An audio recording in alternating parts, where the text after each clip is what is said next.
Selamat pagi siswa ibu semuanya. Kembali lagi dengan Ibu Sophie. Kita belajar tanda baca bagian ketiga, yaitu tanda koma. Tanda koma dipakai yang pertama, unsur-unsur dalam suatu pemerincian. Berarti tanda koma itu dipakai pada saat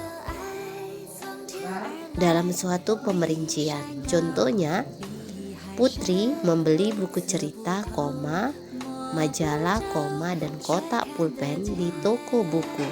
Yang menunjukkan perincian itu buku cerita, majalah, dan kotak pulpen.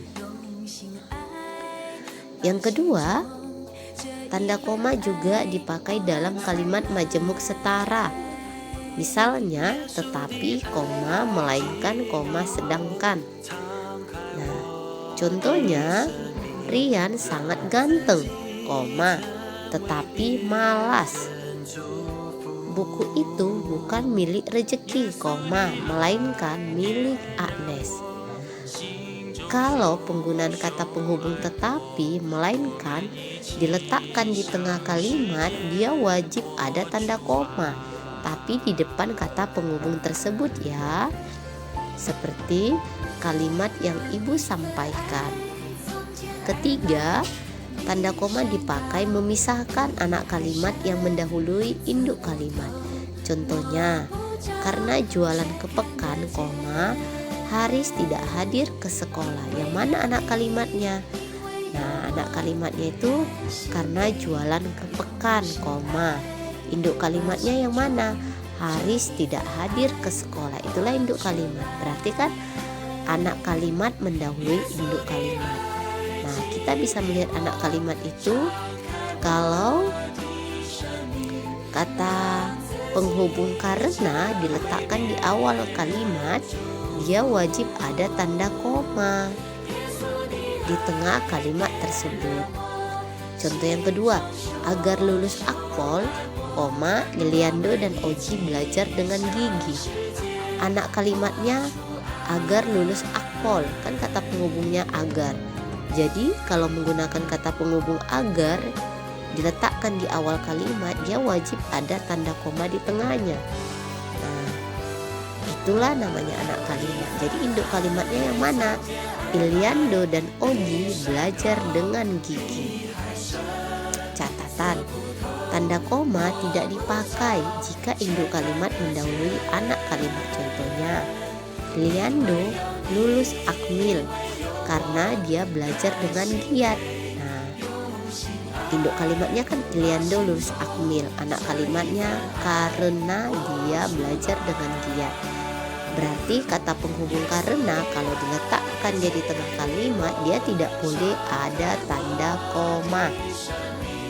Yang keempat, tanda koma dipakai di belakang kata atau ungkapan penghubung antar kalimat, seperti oleh karena itu, jadi, dengan demikian, sehubungan dengan itu, dan meskipun demikian. Contohnya, Pak Johnson sangat cerdas dan rajin, oleh karena itu, beliau memperoleh beasiswa dari pemerintah, Contoh kedua ya, anak itu rajin menulis cerita di buku sejak SD, Jadi, dia menjadi penulis terkenal. Kalau bertemu kata penghubung antar kalimat, oleh karena itu, jadi wajib ada tanda koma di belakangnya. Selanjutnya, tanda koma dipakai sebelum dan atau sesudah kata seru seperti oh, ya, wah, aduh atau hai. Dan kata yang dipakai sebagai sapaan seperti bu, dik atau nak. Contohnya, aduh, kakiku sakit. Aduh, berarti ada tanda koma ya. Kemudian contoh kedua, oh, cantik sekali. Nah, Tanda koma juga dipakai untuk memisahkan petikan langsung dari bagian lain dalam kalimat. Contohnya, kata ayah, koma, kita harus membagi kue ini. Nah, tapi ada loh catatan, tanda koma itu tidak dipakai untuk memisahkan petikan langsung yang berupa kalimat tanya atau kalimat perintah atau kalimat seru.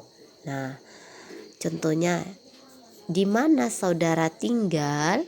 Nah, petik ganda pembuka, tanda tanya, petik ganda penutup, tanya Pak Lurah. Nah, karena ada tanda tanya, dia tidak boleh ada tanda koma. Masuk ke dalam kelas sekarang. Nah, petik ganda pembuka, petik tanda seru, petik ganda penutup, perintahnya. Nah, jadi tidak boleh tanda seru, petik ganda penutupnya langsung ada koma, tidak boleh ya. Ingat catatannya. Ketujuh, tanda koma dipakai di antara nama, alamat, bagian-bagian alamat, tempat dan tanggal, serta nama tempat dan wilayah atau negeri yang ditulis berurutan. Contohnya ya, saudara titik, karena SDR-nya kan disingkat, ada tanda titiknya. Abdullah, koma, Jalan Kayu Manis 3/18, Kelurahan Kayu Manis, Kecamatan Matraman, Jakarta 13130. Nah, sampai sini bisa ya.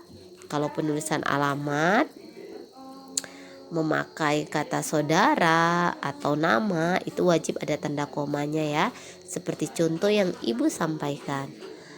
Kemudian tanda koma dipakai untuk memisahkan bagian nama yang dibalik susunannya dalam daftar pustaka. Contohnya, namanya kan Ilham Gunawan. Nah, dibalik yang namanya yang di belakang jadi di depan, namanya yang di depan jadi belakang. Contohnya Ibu buat Sophie Asi menjadi Asi, Sophie. Nah, Johnson Marpaung, Johnson. Nah, sama seperti ini. Ilham Gunawan, Ilham titik 1984 titik. Kamus Politik Internasional. Kalau penulisan judul bukunya itu wajib huruf kapital awalnya tapi dimiringkan atau digaris bawahi. Jakarta titik 2 Restu Agung titik. Berarti tanda koma itu dipakai dalam daftar pustaka ya, di bagian namanya.